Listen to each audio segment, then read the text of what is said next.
Kiev military have recorded 10 attacks on its position following ceasefire announcement in eastern Ukraine, pro-Kiev channel Ukraine Today reported on Sunday. The day before, at Washington headquartered Ukrainian President Petro Poroshenko wrote to his Twitter that Kiev wouldn't turn the other one cheek if one will be slapped. Same time, Donetsk People's Republic Defense Ministry spokesman Eduard Basurin have reported the situation in the Baltsovas pocket sector intense. DPR positions at village Logvinovo were shelled by Kiev military. The ceasefire regime that did not came into force in due time. Ukrainian troops blocked in the Baltsova keep on trying to break the encirclement, he said. DPR military had to selectively return fire in this sector. Does Washington-Kiev President Poroshenko mean offensive at the Logvinovo from the Baltsovas pocket when he was writing about turning a check? No one can forecast, because according to Kiev, there was no pocket in the Baltsova when the new ceasefire was agreed in Minsk.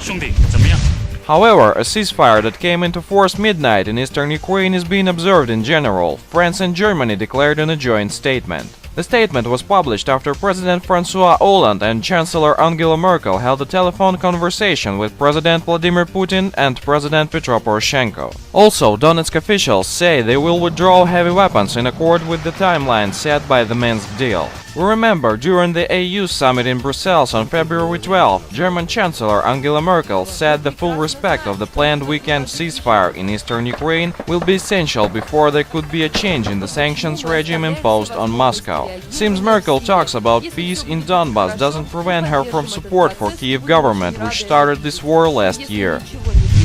German members of parliament have nominated Angela Merkel for the Nobel Peace Prize. Her efforts to achieve peace in Ukraine through the signing of a second ceasefire deal last week in Minsk was dubbed a huge success by member of her Christian Democratic Party. And the another huge success of Chancellor Merkel was shown by Anonymous Germany. We totally agree with activists. A skinhead girl is the best way to start career for Chancellor whom will support pro-Nazi Kiev government.